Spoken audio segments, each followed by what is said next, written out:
tonight on the structure of the libertarian argument and liberty as a worldwide phenomenon.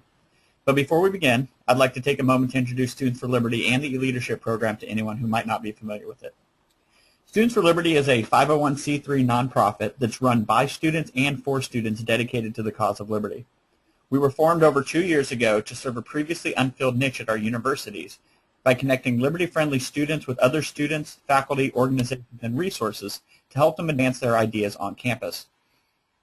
The resources we currently offer include free books for student groups, a vast speakers network, protest grants, handbooks on running student organizations, tabling kits, leadership training, an academic journal, and of course our bread and butter, the conferences that we hold across the country. Now the e-leadership program, which is what we're listening to and participating in right now, is our way of giving you access to the ideas and mentorship in liberty year-round from wherever you are. We hold these webinars each week to put you in touch with the top scholars in liberty, or top scholars for liberty in the country. For a full list of what we have planned for the summer, please visit our website at studentsforliberty.org. Now I'm pleased to introduce our speaker for the evening. Tom Palmer is presently the Vice President for International Programs at the Atlas Economic Research Foundation, General Director of the Atlas Global Initiative for Free Trade, Peace, and Prosperity, and a Senior Fellow at the Cato Institute, and the Director of Cato University. In addition to his work at Atlas and Cato, he has also served on several Board of Trustees and currently serves on active advisory boards of a number of other organizations. He travels a great deal and lectures on the history of liberty and constitutionalism, free trade and peace, individualism, public choice economics, and the moral and legal foundations of individual rights. His book, Realizing Freedom, Libertarian Theory, History, and Practice, contains some of his writings on economics, history, political theory, jurisprudence, moral philosophy, and politics, and strategy. Just to note, there will be about 15 to 20 minutes of Q&A at the end of the webinar. This is going to be an extended webinar, so we're actually running till 9:15 today. Feel free to type in any questions you have into the question box. And for those of you who are interested, this webinar will be recorded and archived on our website, and it should be up in about a week or so. We'll be sending you a more detailed information about that after the program. Without further ado, I present to you Tom. Okay, now can you see my screen there? Okay, let me show my screen. There we go. Okay, I'm on here. This is a really fun opportunity to be introduced to a brand new kind of technology, so thanks to SFL and for the opportunity. What I wanted to talk about today is the structure of libertarian thought and to see how the various parts of it stick together or cohere in various ways. The first point is the question, what does it mean to be a libertarian? It doesn't mean that you think that liberty is the only thing that's important in life or that there are no other values. There are lots of values in life. People find their lives structured by love and friendship, the search for wisdom and knowledge, beauty, art, and so on. But a libertarian is someone who believes in the primacy of liberty as a political goal, but at a deeper level in the idea of the presumption of liberty. That is to say that the burden of proof is on someone who would restrict your freedom as to why it should be restricted, rather than on the person who would exercise his or her freedom. So just like the presumption of innocence, we say that people are presumed innocent. You have to prove that they're guilty in order to take away their freedom, to put them in prison. Similarly, someone who wants to restrict your freedom of action has to give a really good reason to do so. The presumption is that you are free to act. Other people have to rebut that presumption in order to restrict your freedom. And that's distinguished from the philosophical approach that animates most other forms, you might even say all other forms of political theory, which is the presumption of power. The presumption is that the state can restrict your freedom anytime it wants. You must justify the exercise of your liberty. We see the distinction in the two different kinds of bills of rights, for example, that of the American founders, which establishes in the 9th and 10th Amendment the idea that you have unenumerated rights. And it's the business of the state to justify the exercise of a power, not of the person to justify the exercise of a right.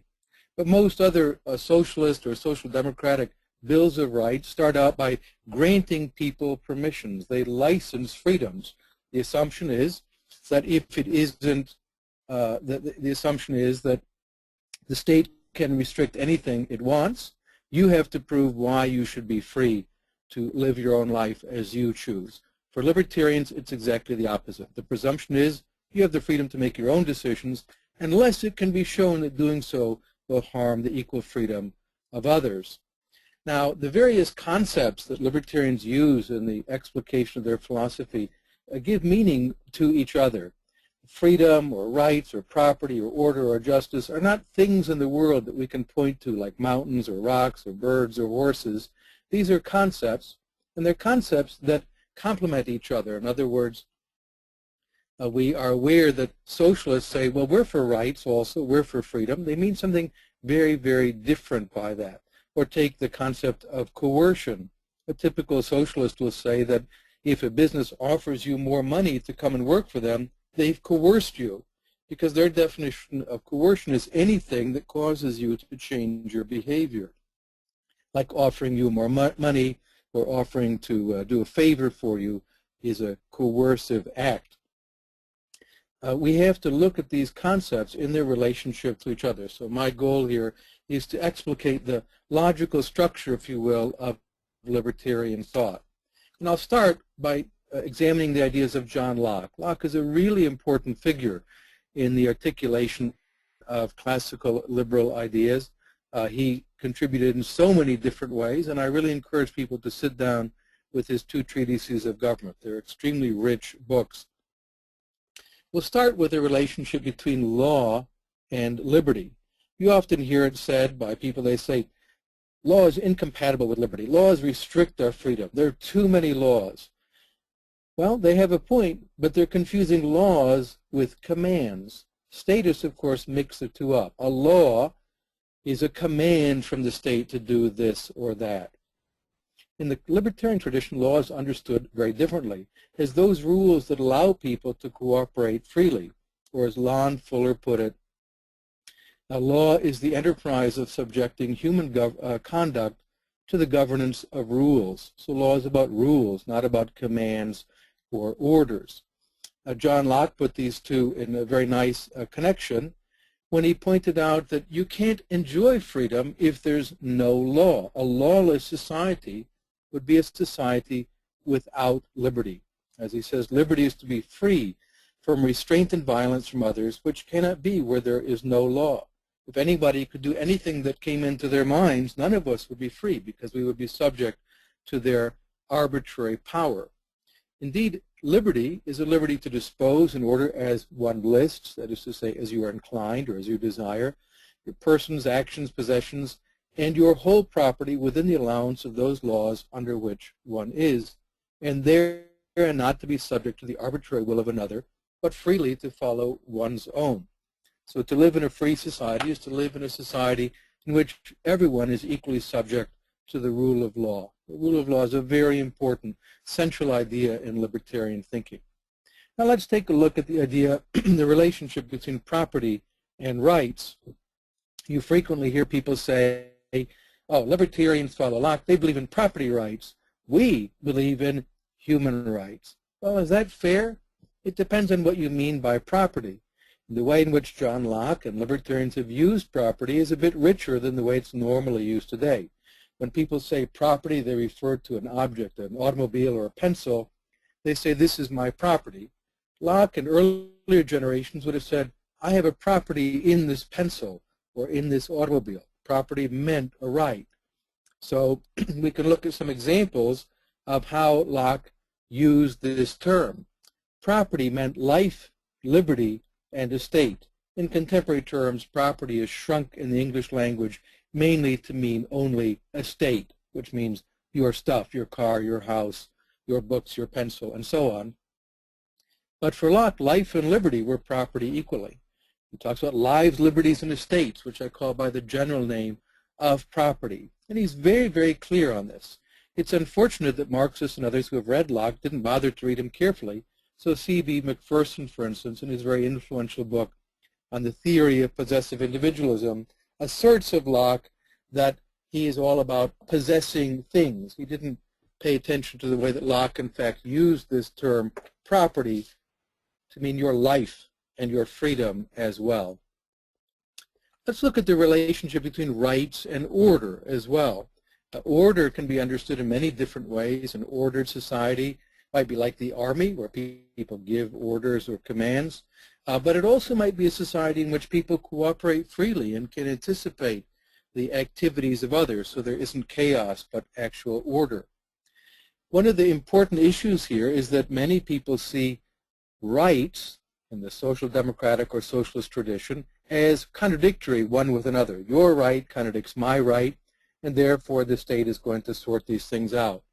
Locke is very clear about this, that rights or justice cannot conflict with each other. That is to say, your rights and my rights are not in conflict. It's the business of the law to determine who has the right if you and I come into some kind of conflict over a piece of land or things that we want to do.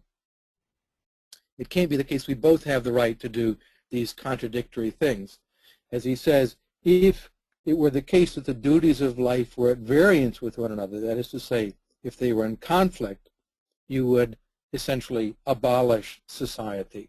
Society is based on a set of rights that are compatible, or to use the language of contemporary modern moral theory, that are compossible. They're capable of being exercised concurrently. They can be exercised at the same time. So a set of rights that are well defined, so I know what is yours, what is mine, what I may do, what you may do, what I'm not allowed to do, and what you're not allowed to do, and legally secure, generate cooperation and harmony. So rights are the foundation of social harmony, social order, if you will, and cooperation. Hayek, the great Austrian economist, articulated this very neatly when he talked about an order of actions in a society. For a society to be orderly as opposed to chaotic and unpredictable in dangerous ways, there must be an overall order such that people do not unnecessarily interfere with one another. Think about the traffic rules. Everyone drives on the right in some countries, and in other countries everyone drives on the left. But you wouldn't want to live in a country where some drove on the right and some drove on the left. We would generate chaos and disorder on the roads. So we want to have rules of order that allow people to cooperate one with another. And this generates the order of a free society. It doesn't require that every driver on the road be ordered where he or she is going to go, but that there are general rules that allow you to go to your destination and me to go to my destination without coming into conflict with each other through some automobile accident or other disaster. So let me step back again and look at the structure or the system of libertarian thought. There are lots of ways of understanding a system of thought, or an ideology if you want to use a loaded term.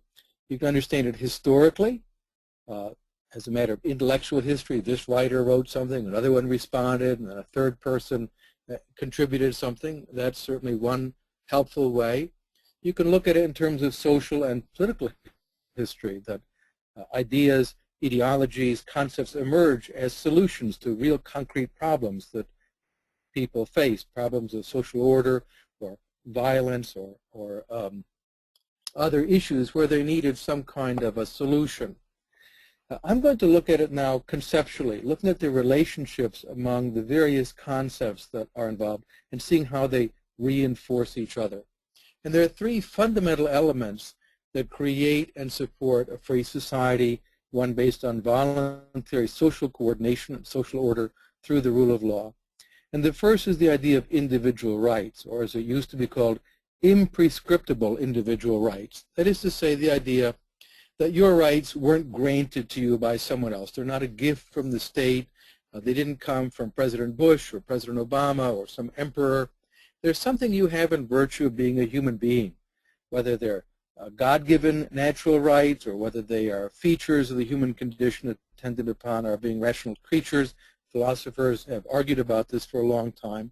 But all of them within the classical liberal or libertarian tradition agreed that there's something we have in virtue of being humans, such that to treat us in certain ways is to commit an injustice. This emerged historically primarily in the arguments about religious freedom and religious toleration, the rights of conscience. And the early libertarians, the Levelers, for example, in England, argued very strongly that everyone had a right to worship or not worship as he or she chose. Now, the response of the statists, of course, to this was, well, if we have all of these rights, there'll be disorder and chaos. Bill does one thing and Sally does another thing, and there's no coordination. There has to be a boss, some entity, a king, an emperor, a president, a party, a politburo, who will order us so that it will generate social order. And so the second element of the classical liberal synthesis comes into play, and that comes not from moral theory, but from social science, the idea of spontaneous order, or as it is sometimes also called, emergent order. That is to say that order emerges or is defined in the process of its emergence. The normal way that human beings think about order is we think about someone who created the order. If you see a garden that's beautiful and orderly, you look around for a gardener. This is, I think, possibly hardwired into the human mind. It's very counterintuitive to see order without expecting to find someone consciously imposing the order. But much of the order that helps us to order and govern our lives is spontaneous. Think about language. No one invented the English language. It would not have been possible. No one invented French or Chinese. These grow over time, as do social mores, the market economy, even the legal system are products of spontaneous order. As people in the common law, Roman law, or other traditions have solved problems, they set a precedent that is then relied on by other people, and the legal system grows in ways that are difficult to predict. So when individual rights are well defined and well protected, people can generate very complex forms of social order. We don't need a boss for society. We can order ourselves. But it's very important that those rights be well defined and legally protected. And that's where the third element, which comes from jurisprudence, or legal philosophy, or political science, comes in. And that's constitutionally limited government, or, for those who think that we could live without a monopoly state, some system of law, a system that is able to allow us to define what is mine, what is yours, as the Latins put it, meum et tum, or mine and thine, and to protect us in the enjoyment of what is ours, and you in the enjoyment of what is yours. When people enjoy that freedom, they're able to coordinate and generate forms of social order more complex, more sophisticated than any king or emperor or central planner could have ever imagined or devised. Now, just imagine a chair. If you had only one leg on the chair, it wouldn't be very stable. You add a second one, it's still going to fall down, but in one plane or another. When you add a third, you get a stable structure. Each one, in effect, reinforces the other, so that individual rights are attractive as an ideal for society when people understand that well-defined, legally secure individual rights lead to a more orderly society, not to a chaos and unpredictable disorder. But for that, we do need a system of law which will define and protect our rights. And very importantly, in another way in which classical liberals and libertarians differ from others, and I'll talk about that in a moment, is that the purpose of the law is not to create order directly, but to create the framework within which people will generate social order, as opposed to socialists and other kinds of statists who believe that the state can directly generate order. It can order the whole society. Classical liberalism or libertarianism is unique in focusing on principles, institutions, and processes rather than wishful thinking or some kind of magical fantasy. You find it so common that people in other political viewpoints will say, well, we just want to choose the best outcome. Well, actually, in the real world, you generally don't get to choose outcomes. You get to choose processes, and you hope that those processes will generate the outcomes that you want. If we could just choose outcomes, well, I think everyone would say we want societies with lots of health and prosperity and education. Okay, everybody wants that. But what process, what institutions, what principles will generate them? And I think that libertarians are unique in focusing on these issues rather than simply saying, what we want is this outcome or that outcome, and then arguing about outcomes. That's why abstract thinking is particularly significant in the libertarian approach. And here my great hero, Frederick Bastiat, in his essay, What is Seen, What is Not Seen, put it very neatly. He defined the difference between a bad economist and a good one. The bad one only looks at the visible effects of a policy. The good economist takes into account those that can be seen, but also those that must be foreseen. What he has in mind here is abstract thinking, not just to focus on the fact that some bridge was built, a bridge to nowhere in Alaska, but what was the cost? What was given up? What would have happened if that had not been done? Most governmental policies generate a benefit for somebody or they wouldn't have any support. That seems pretty obvious. But the question is, at what cost? What would have been the outcome otherwise? If you don't have a protectionist policy to protect domestic producers against competition and keep prices high, what would have been enjoyed by consumers in lower prices? So that's a very important element, to look at opportunity cost, to think about processes, and to think about abstract, to engage in abstract reasoning about how these processes take place in the ordering of human society. Oops. Go back here. Similarly, other classical liberal economists have focused our attention on institutions. Douglas North, who got the Nobel Prize in 1993, focused our attention on the role of institutions in shaping incentives, and then incentives which shape human behavior. So once again, it's not the case that you can just say to people, do this or do that, generate this outcome. We create institutions. And they might be libertarian institutions like property and rule of law, independent judiciary, and so on. Or they might be statist institutions like secret police or governmental bureaus that can command people to do things. The way in which human behavior is affected is through the incentives. And indeed, this is implicitly understood by all socialists, by all statists, because they constantly want to put people in prison for not doing the things that they think that they ought to do. Well, what are they doing then? They're trying to create incentives to force people to behave as they want them to behave.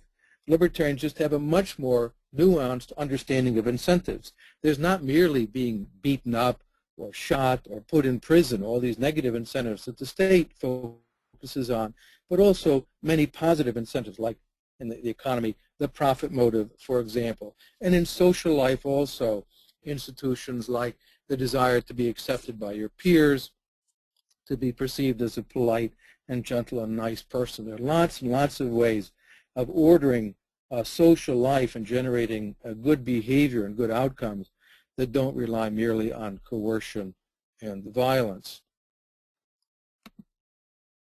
Hayek also added to our understanding of this when he focused on the way in which, even if social planners knew what they wanted and were going to try to force society in a particular direction, they can't have access to the relevant knowledge to bring that about, because the knowledge necessary for such social coordination is dispersed among many, many, many people. All of us, everybody knows things that other people don't know.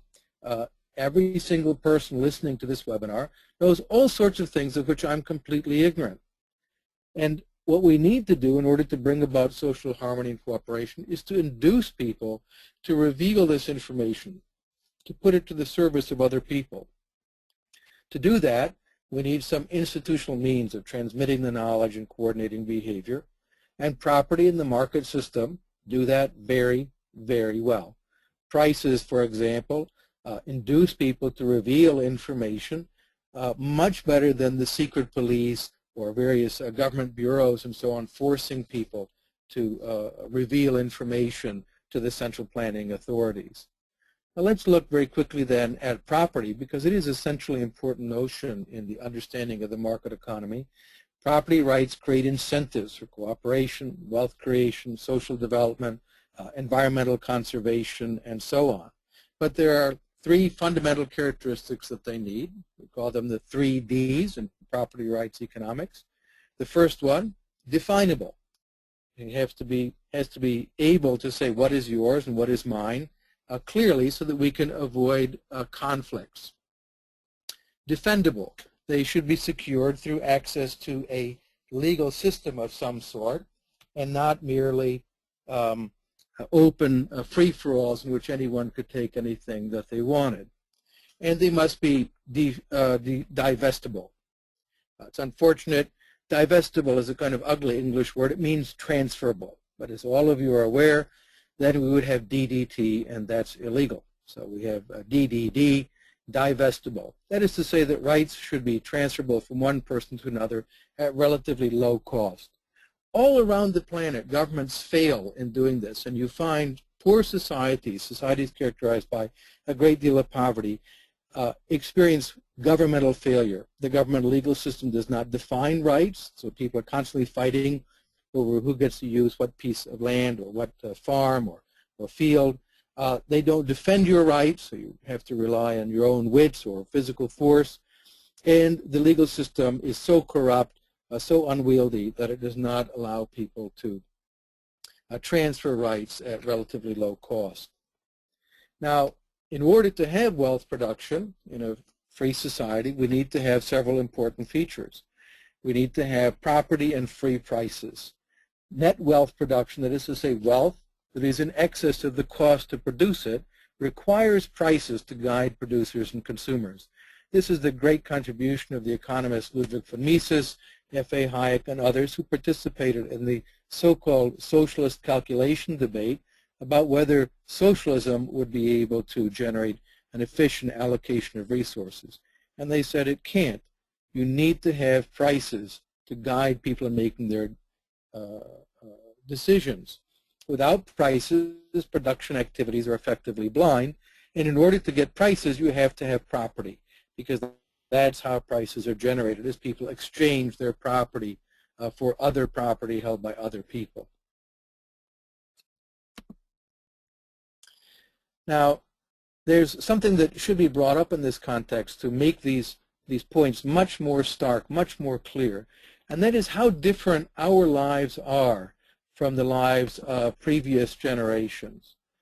The modern world is, in so many important ways, unlike the rest of human history.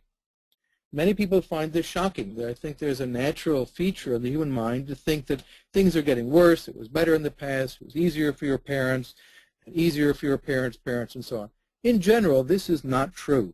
The chart here, developed by Angus Maddison, the great economic statistician, points out that per capita income around the world was pretty constant for a very long time, about $3 a day. If you look on the chart there, you can see it bumps up around the year 1200, increases. There's a little decline in the general crisis of the 17th century, but not a lot of change until about the year 1800, and then look at the way in which that changes. Now, this is difficult for many intellectuals to grasp, because the window that intellectuals have on the past is through other intellectuals. They read Plato, for example, to learn about the Greeks. And when you read Plato and you learn about the Greeks and how the Greeks lived, you think that they just spend all their time in dinner parties, because that's what the dialogues are about. People are sitting around and talking and drinking and having enlightened conversation. Well, that's how the tiny, tiny minority of people with leisure lived, the ruling classes. The vast bulk of the population in that society were slaves. They were outside working all day long in the fields, hoping to generate enough food to be able to survive. Our world is very, very different from that. And there are many ways to chart this, but this is the great discontinuity. The economic historian Deirdre McCloskey calls this the great fact, or the big fact. Well, what explains it, this gigantic change in how people live? We could test a lot of theories. The earth became more generous all of a sudden. Fish jumped into the net. Apples were bigger, and so on. Of course, none of that is the case. Maybe people started to work harder. Well, that's not true either. People worked very, very hard, long, long hours in pre-modern societies just to survive. It wasn't that they were lazy. Maybe people started saving more. Well, actually, savings rates tended to go down in the modern world. If you think about a subsistence economy in which you grow grain, you would have to save 40% in order to have seed for the next year's crop. That's a 40% savings rate. Almost no one saves anything remotely like 40% today, and no one has for a very long time. In fact, people started to behave differently. They had a different attitude towards the freedom of entrepreneurs to innovate, to keep the profits that they made.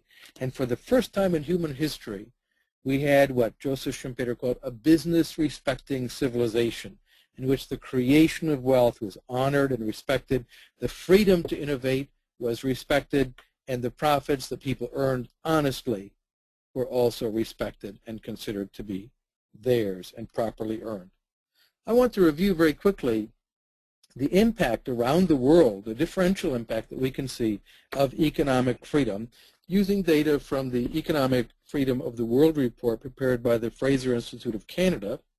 And you can find all of this data at freetheworld.com. It's a wonderful report. You can also download all of the data sets if you wanted to run your own regressions and see what you can do with the information. It's lots of fun, and it's all publicly available information. Well, the first point, if you divide up the various countries of the world by degree of economic freedom, which is a project of measurement they've been undertaking for many, many years, you can divide them into quartiles, that is to say 25%, 25%, and so on. And what you find is a remarkable positive correlation, as you see in the chart there, between the degree of economic freedom and the income enjoyed per capita, that is to say, total national income divided by the population. It's really quite a striking correlation. Foreign direct investment, even more strongly correlated, but with only the last quartile, that is to say, the most free. People invest not, contrary to what many people think, where wages are the lowest. If that were the case, the poorest countries of the world would be crowded with Swiss bankers. But rather, where the return on investment is the greatest, and that tends to be those places that are high-wage countries, and specifically places that have economic freedom, where you're not going to be confiscated and your goods seized by the local dictator or bureaucrats. One thing that was quite striking in the studies undertaken over many years was a test of the claim that one hears all the time that economic freedom generates more inequality. Turns out if you take the poorest 10% of the population, the really poor people in any given society, the amount of total national income that goes to them, their share, if you will, doesn't vary very much. There's no change. That was really quite striking. It seems that income inequality at this level is immune to being affected by policy shifts. But this is an interesting, different outcome.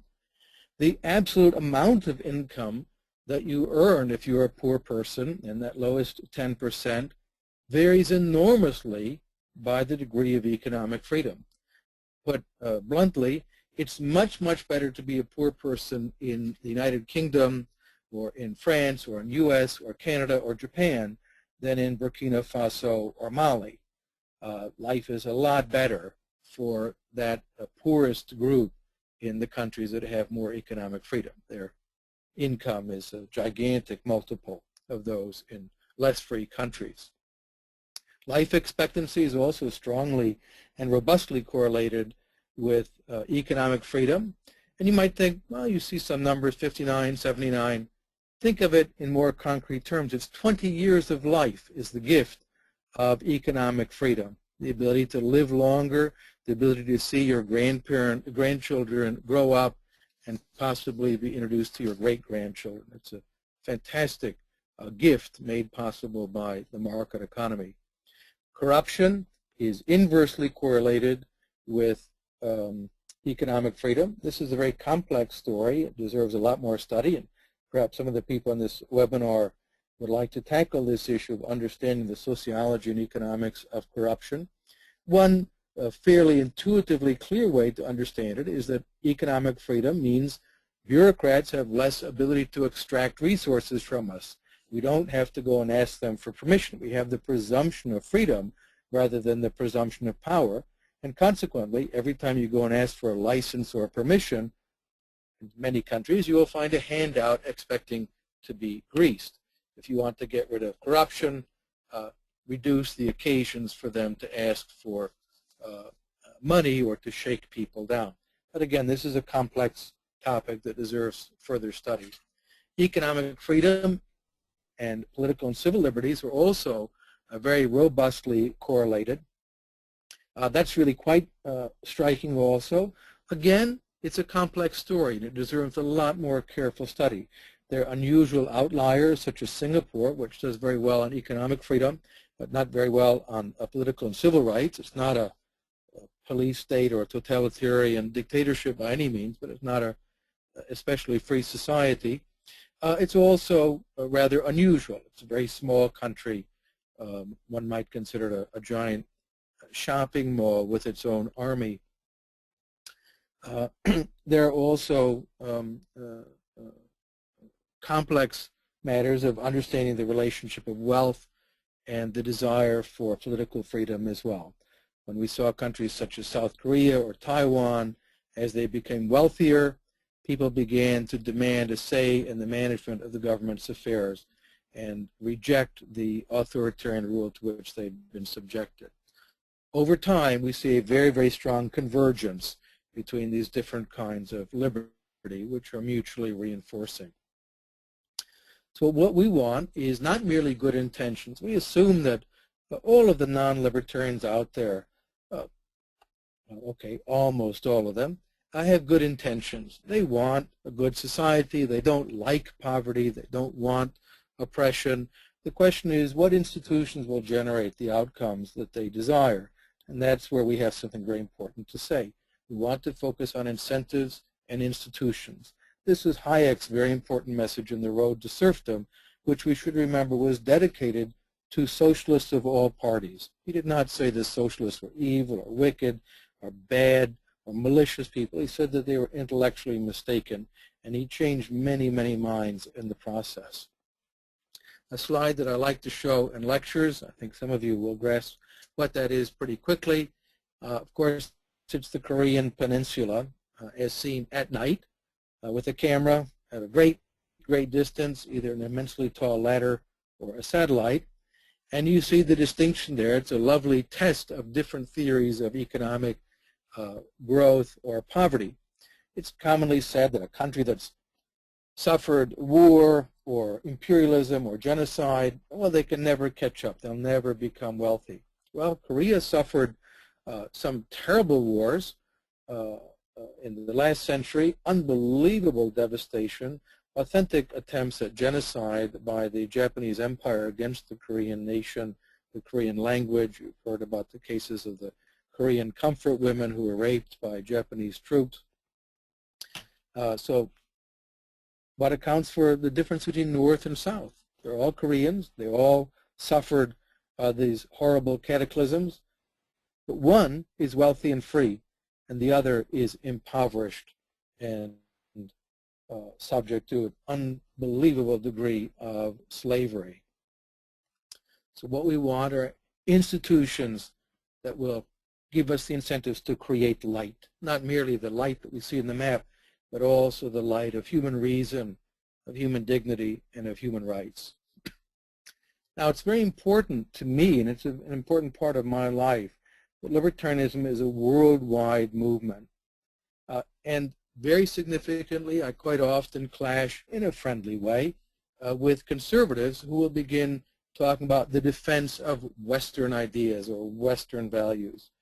And I stop them and I say, what are these Western ideas and Western values we're talking about? Well, they think freedom, justice, equal rights, toleration, those are all Western ideas. Well, the West has also been characterized by others as well. Slavery, domination, war, fascism is a Western idea. Mussolini was a Westerner. Communism, Karl Marx was a German, as was Friedrich Engels. Socialism, nationalism, and other forms of injustice and tyranny. These are all Western ideas as well. So I don't defend the ideas of the West per se. I believe that all societies have within themselves at least two narratives. On the one hand, a narrative of rights and freedom, and on the other hand, a narrative of domination and coercion. We certainly see that in the Western world.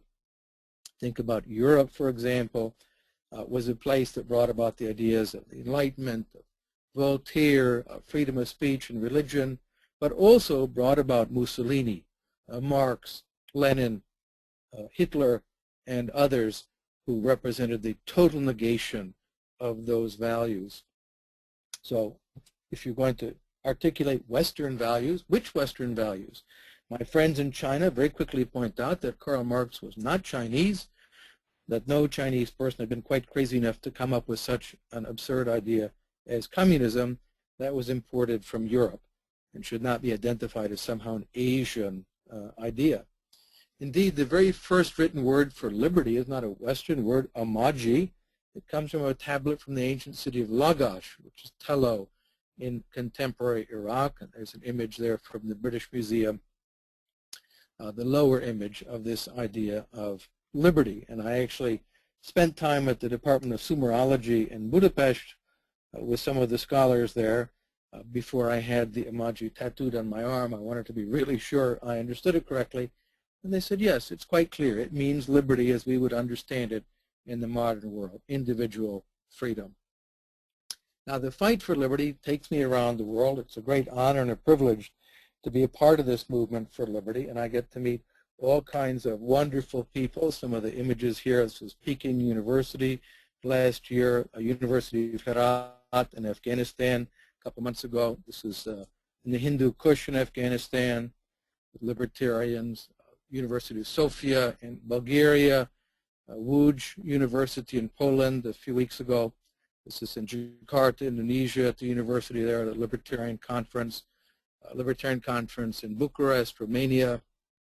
I was on Polish television about a month and a half ago.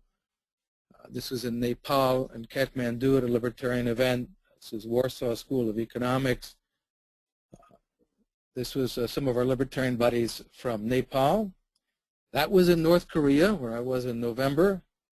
And this was in Tahrir Square in Egypt with my very good friend Noua El Harmouzi from Morocco. And I want to play a little video for you of libertarianism in Arabic. This is before a gigantic crowd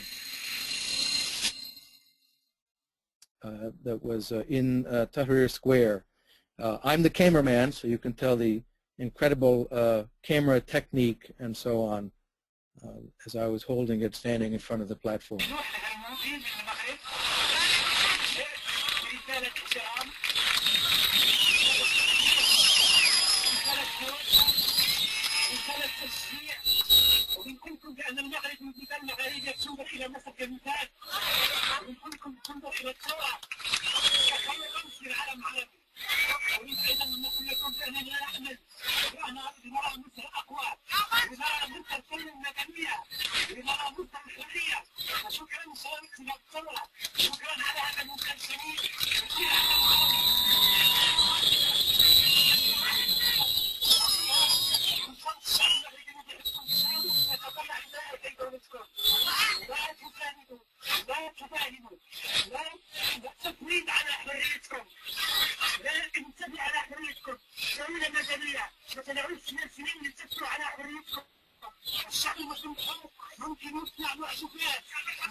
That was on April 8th when I was in Cairo for a series of libertarian meetings. It was really quite a heady experience Also that evening it was very difficult to sleep because the army attacked at the Tahrir Square, and so there was gunfire all night. My hotel was about 2 blocks away. Also there was a wonderful libertarian whose works I encourage people to study, Gurcharan Das from India.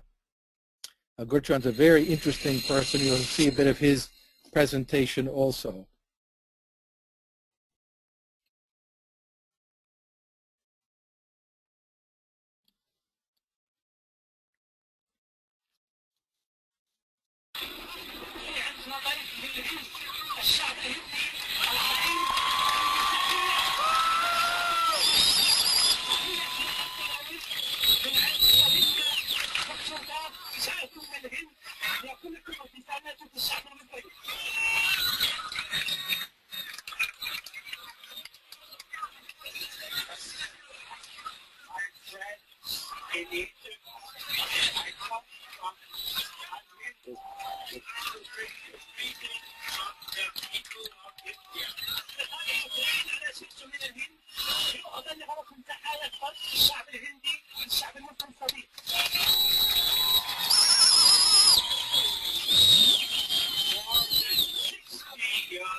So as you could imagine, this is quite a place to be. I'll conclude with a quotation from another great libertarian from Brazil, Joaquim Nabuco.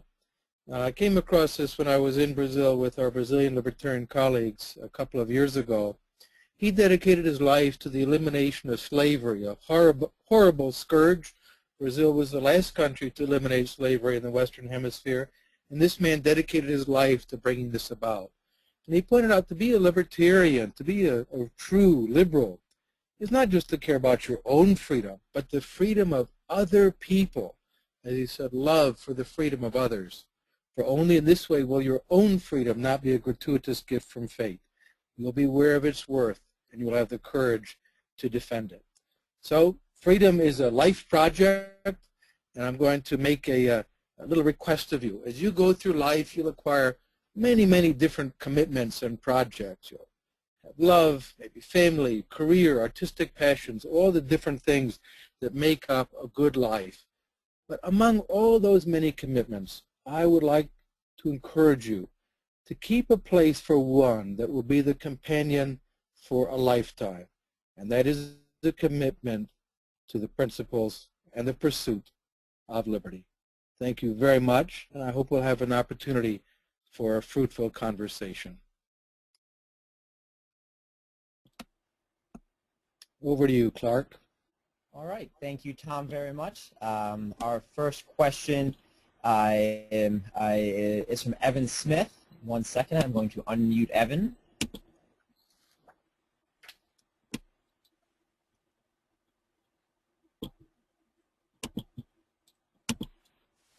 All right, Evan, go ahead. Yes, my question for you, Mr. Palmer, is in what aspect do you find that the Founding Fathers differ greatly from Locke's philosophy? Okay, well that's a very complex issue, and I would first point out that the very term Founding Fathers suggests that there were a bunch of them, and that they would have had very, very different views. So we would want to specify which ones we had in mind. The one that I think was in some ways closest to Locke's views in temper and in his principles is actually James Madison. Madison studied history very carefully. He was very concerned about forms of government that would help to avoid tyranny, and in this way he was engaged in a Lockean style enterprise. You could feel the spirit of Locke in some ways in his writing. I would say that Jefferson is animated by many Lockean ideas. There's no question about that. The best partnership was the partnership between Jefferson and Madison. Jefferson would go off on flights of fancy, was an articulate person. Madison, I thought, would bring him back down to institutions and to focusing on the processes that would help to restrain power. Of course, other founding fathers had rather different visions, and the American founding is a very complex process that doesn't have just one vision that animates it. But I think I would say that Madison is in many ways closest to the kind of enterprise set out by Locke in his two treatises. I hope that that helps. Yes, thank you. Great. So next we have a question from Wolf. 1 second, Wolf. I'll unmute you. All right, go ahead. Thank you, Mr. Palmer. Thank you, Students for Liberty, for this great event. My question would be, how do you derive these general principles, like property of your body and general property? And the rule of law, I understand the concept, but what are these laws and how do you derive them? Thank you very much. I think, so the question is, how do you derive them? And I would start out by saying that I think it's a mistake to do what some libertarians have done, certainly in good faith to try to make sense of this. They want to start with an axiom and then deduce all of the principles of liberty. But I don't think that's a very good way to go about thinking about justice and about political life. Philosophers who start with an abstract principles and then try to deduce the world are undoubtedly going to get it wrong. Better to do what the classical economists and others did, which was to actually study the world, try to understand it, and extract the principles from it, and then apply them in a consistent and coherent fashion. So let's start then with this idea of individual control of one's own life. And this emerges as a philosophical principle from among the so-called scholastics, who focused on an idea called dominium in Latin. It comes from domus, which means a house. The dominus is the master of the house. A dominus under Roman law had not only mastery over a household, but also responsibility for it. And so dominium came to be associated with responsibility. The writers in this tradition began to look at human beings as moral agents. We're responsible for our actions. We can choose how to govern our lives. We're not like just things in the world, or even like all, or maybe only most of the other members of the animal kingdom who act by instinct or merely gratification of things like hunger. Human beings can deliberate, we can choose, and we can be held accountable for our acts. And on the basis of this, figures such as Bartolomé de las Casas, Francisco de Vitoria, when they addressed the question of the enslavement of the Indians, began to articulate a moral philosophy that was based on human responsibility as the foundation for a system of rights, the fact that we have what you might call freedom of will, or more modestly, choice about the actions that we make, makes us different from other things in the world, such that for another person to treat me like a chair, just move me around, does great disrespect to the very special moral status I have, which is quite different from a chair. In my book, Realizing Freedom, I do have a chapter on theory of rights that explores this. It has lots of footnotes that you could pursue on your own. But the actual historical trajectory of the ideas of individual rights go through the Spanish scholastics, the high scholastics, and then later the second scholastics of Spain, and then from there to such Protestant writers as Locke and Sidney, and very importantly the English Levelers who preceded them. And that again was the focus on the human capacity for deliberation and choice as a foundation for moral agency, and therefore for the respect that we can legitimately command from other persons. Obviously, to make a theory of rights in a philosophically coherent way, you have to fill in other elements. As to the rule of law, it's not a question of so much what is the content, but what is the form. And Hayek addressed this. It's a kind of a difficult and even slippery concept. What is the rule of law? In his book, Law, Legislation, and Liberty, I think in the first volume on rules and order, he does the best job of trying to grapple with this. The rule of law means a set of rules that govern our behavior, that are not visited upon us, are imposed on us by force. Think about John Austin's definition of law, which is standard in legal positivism, that a law is a command of a superior who has the power to enforce obedience. That's the theory of law that enforces that informs most theories of law, and it means that the lawgiver is in effect above the law. And that's, of course, what statists typically believe. The state is itself above the law. But classical liberals and libertarians believe that everyone should be subject to the law, including the state itself. The state itself must be a law-governed state. That means that laws are not established to bring about any particular purpose. The law is there to create a framework of justice within which people will realize their own purposes and can coordinate their behavior. Again, as I mentioned, Lon Fuller from Harvard Law School, his definition of law, I think, was much richer and deserves more careful study.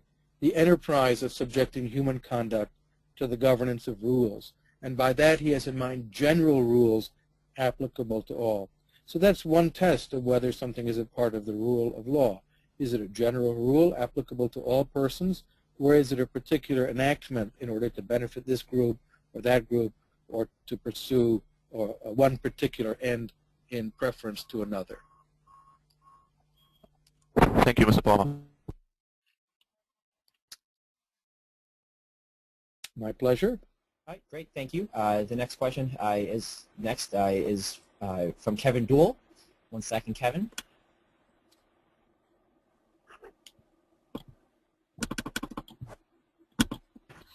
All right, Kevin, go ahead. Hi, Dr. Palmer. That was a very illuminating talk. Thank you.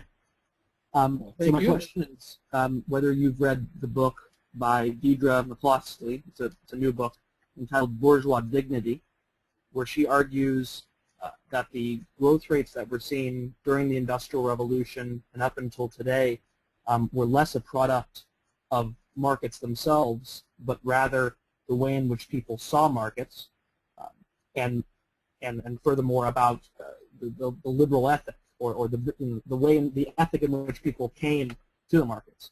If you have read the book, I'd be interested to hear what your response to it was, or to the idea of that. I love the book. I think it's a fantastic book. It's one of the best books I've read in a long time. I have a copy here on my desk. It's covered with pencil marks and notations. I highly recommend people to read it. I think it's also her best book. It's one of 6 volumes, by the way, on this topic. The first volume on bourgeois virtues, I think, was interesting and enlightening, but the second one on bourgeois dignity is nothing less than brilliant. And the reason is that she goes through systematically every theory of economic growth that she's ever heard of, and that covers all the ones I had heard of and a few others, and subjects them to very critical scrutiny. She tests them as hypotheses and asks, can they explain the growth rates that we saw from 1820 or thereabouts onward, and says no in every case. It's really quite a tour de force, an intellectual demonstration. Now that means some theories that she shows to be incoherent, for instance the argument that the slave trade led to modern economic growth. She says slave trade was in other parts of the world much longer, started earlier and lasted longer. Why was there no industrial revolution in Turkey, for example? Was it X, Y, or Z? All these different examples. Was it a change in the savings rate? She says no. She effectively demonstrates that that was not what brought about this change. So-called capital fundamentalism. You just accumulate more capital. She says, well, that will make you richer individually, but merely accumulating more capital as it's normally understood won't make a society richer. You just have more bricks or more stuff. What makes you richer is innovation. It's doing things in a totally new way. Technological innovation certainly comes to mind, but also institutional innovation, the development of the department store, of modern stock markets and commodity markets, the development of IKEA, for example. IKEA allowed people to have nice furniture in their houses and apartments for not very much money. It was a brilliant institutional innovation, indeed the modern business firm itself on which those others rest. So even theories that I'm very partial to that do explain economic growth, for instance, freedom of trade, which is very important for lots of reasons. She says, you know, increases in world trade and changes in protectionism, that's wonderful. It generates real growth. It does not generate 16 times per capita income in such a short period of time. It might double it. And she does the math. Again, by the way, I don't want to frighten anyone off. It's not a mathematically very difficult book. It's pretty simple arithmetic, and points out this can't explain it. So I think her thesis is wonderful. It's challenging. I enjoyed it tremendously. I think that one of the issues that's difficult to grapple with, though, is what is the relationship between what she calls dignity, the respect that innovators and entrepreneurs got, and their freedom. That is to say, the ability to capture the returns or some portion of the returns to innovation. In societies in which they're hated, disrespected, they're considered disruptors, and so on, innovators and entrepreneurs are despised. Those are also societies in which they're punished, in which they are not given the freedom to innovate. So I think that we're talking about the same thing.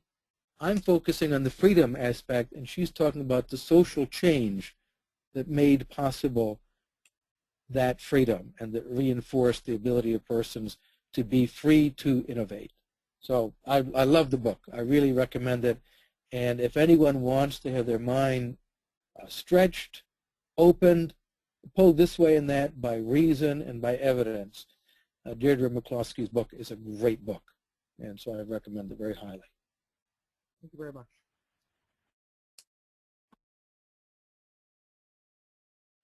So the next question is from Seth Barkley, but he does not have a microphone, so I'm going to read it in for him. He asks if you know of any links between the classical liberal viewpoint and that of Hebrew philosophy. He says he knows that many of the founders, they learned Hebrew and they called it the language of liberty. So he's wondering if you have any comments on that. This is a topic on which I'm ignorant, but I would invite him to send me an email on this because it sounds like a really interesting and fascinating question. I'll add one thing of which I'm not ignorant that has some connection, and those are the wonderful letters which encourage people to Google and find of George Washington to the Hebrew congregations when he was congratulated on his inauguration.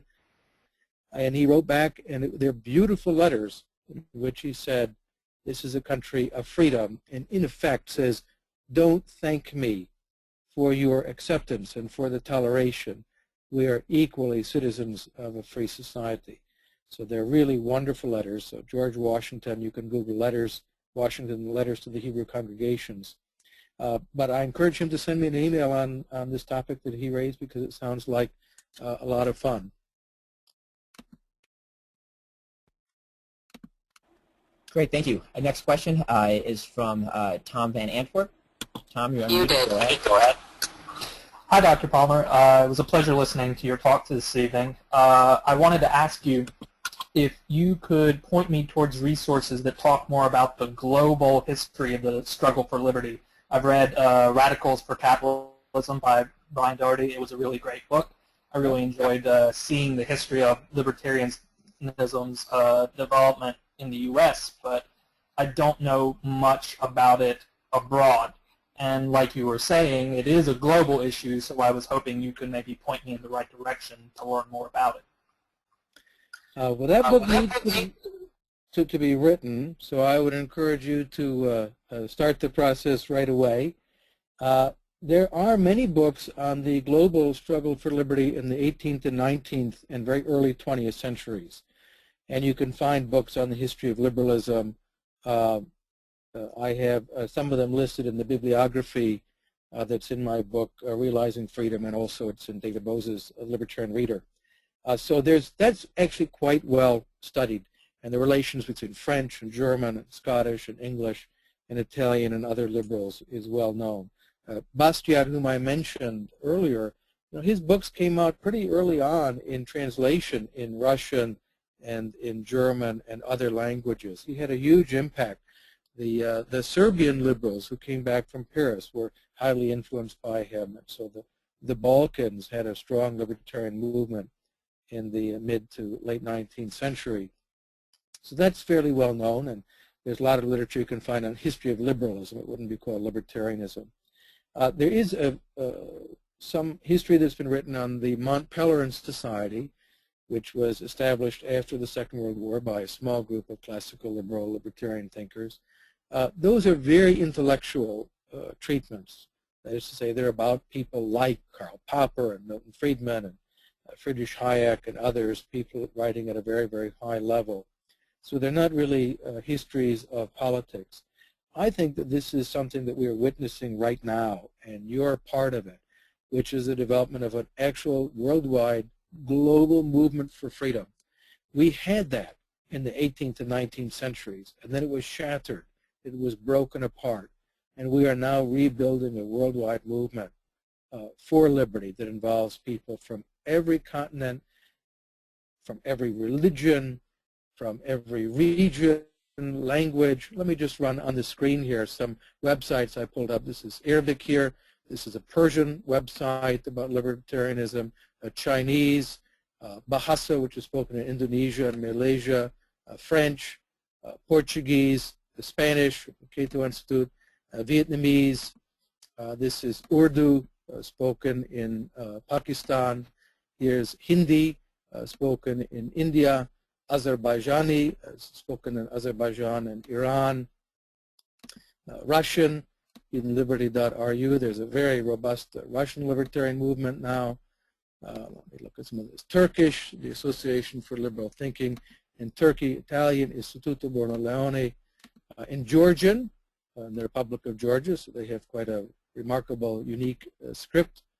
A few others here. This is Nepal, the Samriddhi Foundation, Swedish Timbro Foundation, Danish Libertarian website and think tank.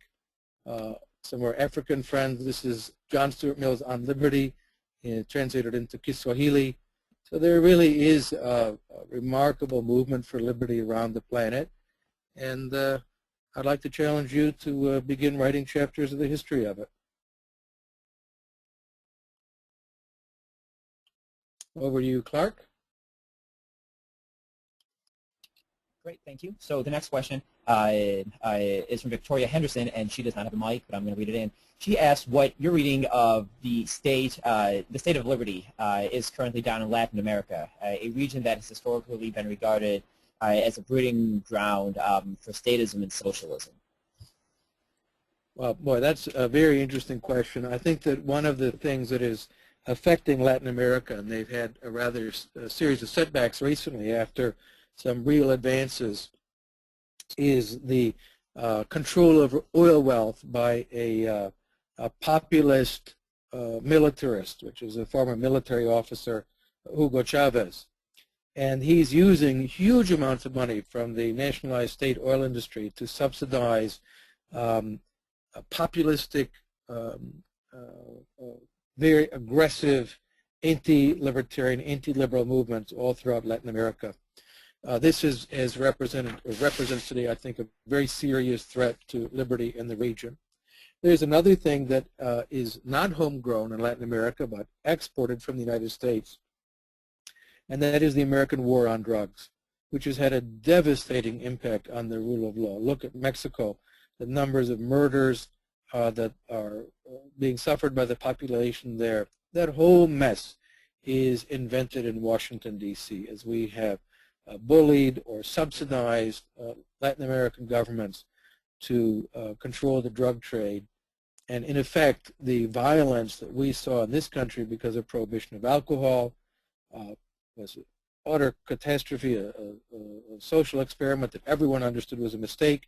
In this case, a huge amount of that violence is not taking place in the United States, but in Colombia, where it finances narco-terrorism, groups like the FARC. These are all financed by money from the illegal narcotics trade, Mexico and other countries. And of course, Hugo Chavez has his fingers in that particular pot also. He's happy to make money from oil or to traffic in drugs as well. So those two are, in my opinion, serious drivers of anti-libertarian movements.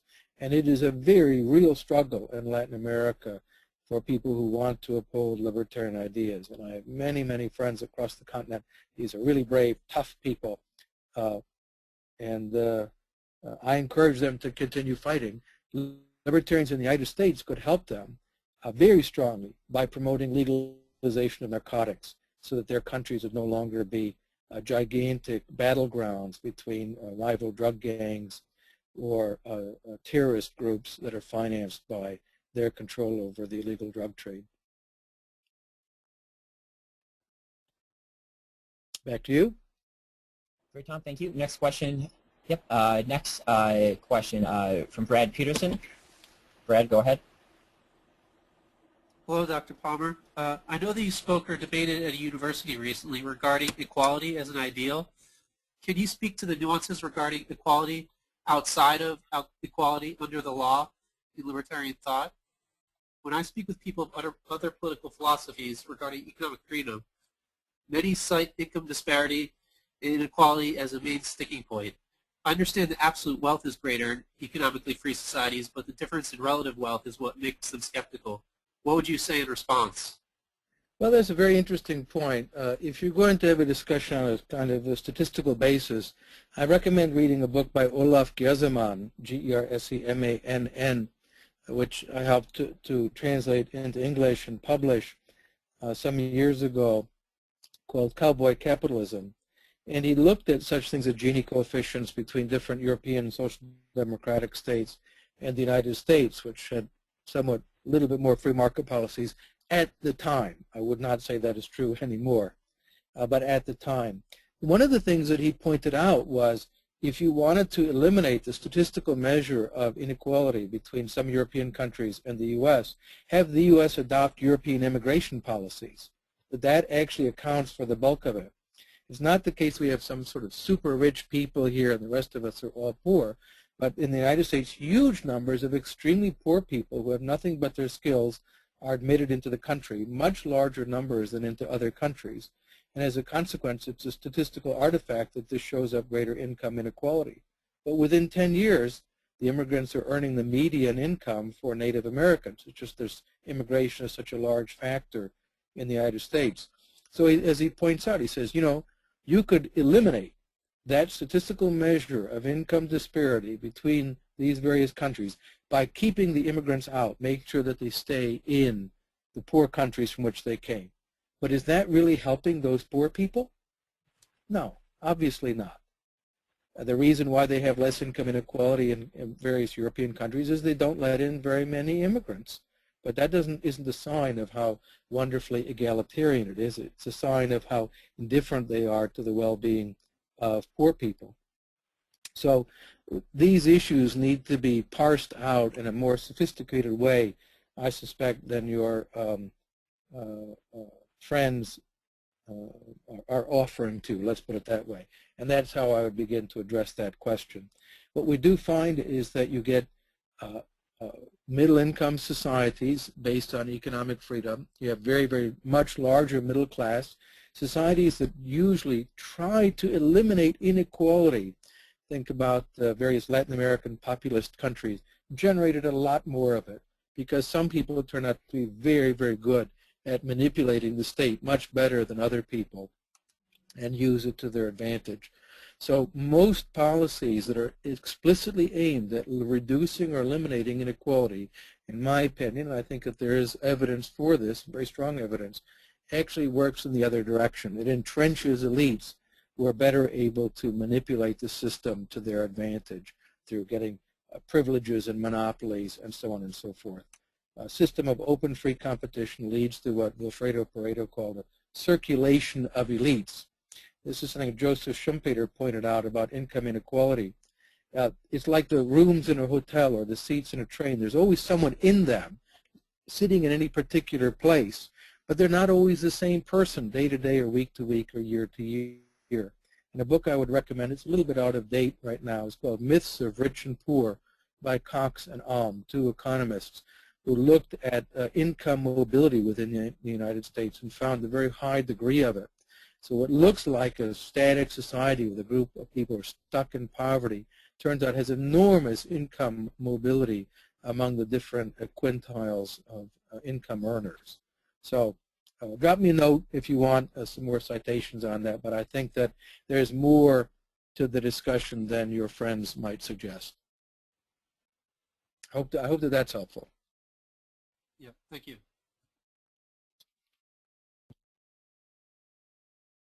Okay, great. We have two more questions in the queue, Tom, if you have time to get to them. Okay, so next, is from Jeffrey Long. Jeff has the mic, so I'm going to unmute him. All right, Jeff, go ahead. Thank you. Tom, how do you begin to encourage a narrative of rights and freedom in a country such as Russia that has lived by a narrative of coercion for so long? And I'm particularly interested in sources of a Russian liberty narrative. Thank you. Okay, well that's a rich question also, and our Russian libertarians deal with this. Let's start with, even in the context of Russia, there is a narrative of liberty. People forget the Russia of Novgorod, which was a free city, a member of the Hanseatic League, with an elected prince who was known for the independence and freedom of its citizens. And of course it was attacked by Ivan III, and then utterly destroyed by Ivan IV and razed to the ground. The city bell was taken back to Moscow and melted down. Bells were a symbol of freedom, by the way. That's why we have a Liberty Bell in the United States. The bell of a city was the communication device that brought the people to the law courts, to the defense of the city, and so on. So Liberty Bells were a traditional sign of civic and municipal freedom, which is associated with civil society and personal liberty. And Russia had that, but it was destroyed by the princes of Muscovy. So Russian libertarians sometimes look back to that heritage, that narrative of liberty that was covered over and destroyed because of some of the features of Russian history. The second thing is that there are great Russian libertarian writers, and actually one of my favorite is a man named Vasily Grossman, G-R-O-S-S-M-A-N. He lived under the Soviet Union. He was a reporter for the Red Star, the Soviet Red Army newspaper, and he really thought a lot about what was freedom. He had never lived in a free society. He died, I think, in 1964 of cancer. His books were not published. He wrote these wonderful novels, such as Forever Flowing, which has recently been translated into English, and also Life and Fate, a very typical kind of Russian novel. But these are stories about liberty. He was a real libertarian. And this is a man who had never lived in a free society. So there are many Russian writers who understood liberty, and they knew it, they felt it, they understood it more deeply than most people in the Anglo-Saxon or other traditions. So there is a narrative of liberty, and I was in Siberia not too long ago with the Russian libertarians there, and in Moscow and St. Petersburg, in Kiev with our Ukrainian friends. There's an active libertarian movement, but it's going to take a lot of work, and they understand that it means a cultural transformation deeper than it would mean in some other countries. But the resources are certainly there, and the heroism and bravery of our libertarian friends is unquestionable. Thank you very much.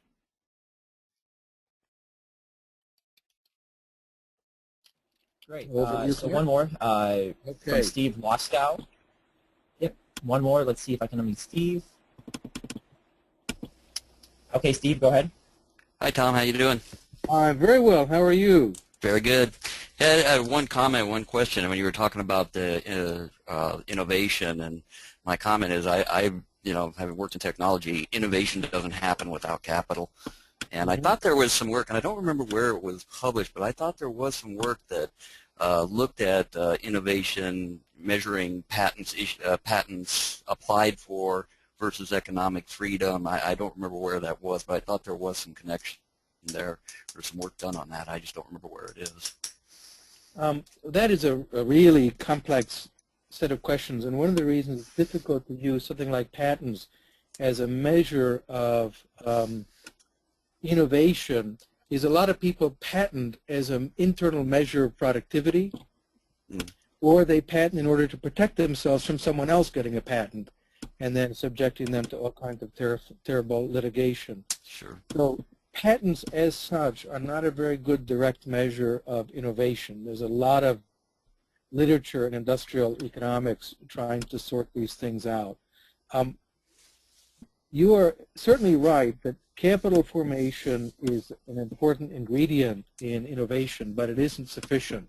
A lot of innovation takes place with people who don't have very much capital, but they just have some brilliant, eureka type of idea. Others obviously takes that kind of research in laboratories and so on to bring it about. But if we think about innovation in institutions, which is also quite significant, those are not generally the result of research agendas. They were the result of the freedom of someone to try out a different way to do things.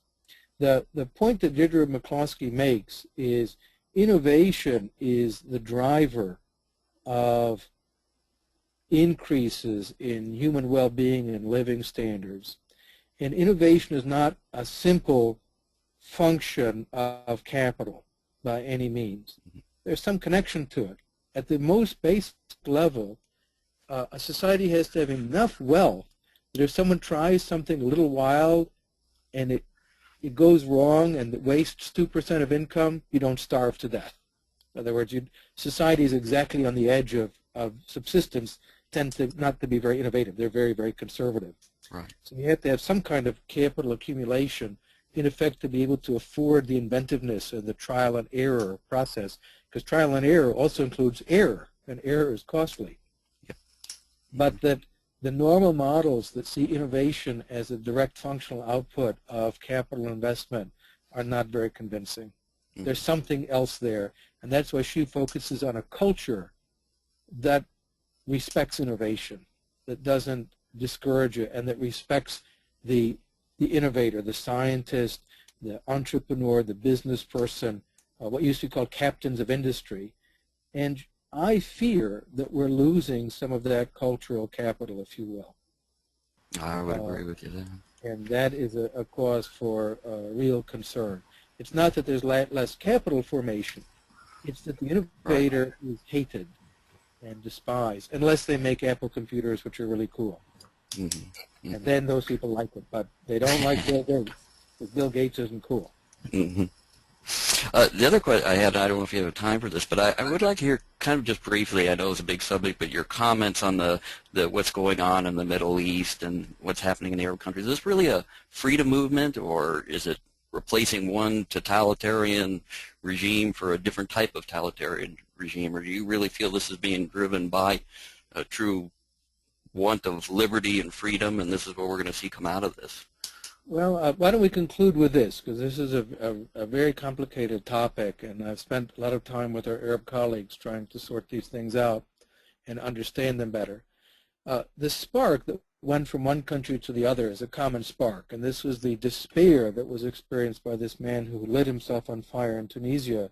He had had his little business confiscated. He was a university graduate trying to make a living selling fruit and vegetables by the road. His stand was taken. He was abused and beaten up, and there was nothing he could do, and he knew that, and he was overcome by despair to live in such a society that he took this extreme act, and it galvanized people to say, we don't want to live that way anymore. The consequence of that was when more people came out, they realized we're the majority, that they can't shoot or beat us all. That was what changed the Arab world. When people realized, well, if there's 50 of us, they'll beat us up or kill us. 200, they'll beat us up. But 200,000, no, they can't. And that has gone from one country to the next. Now, in each case, the local causes are different. The kindling that's burst into flame varies. At Syria, they suffer from Ba'athist, nationalist, socialist tyranny.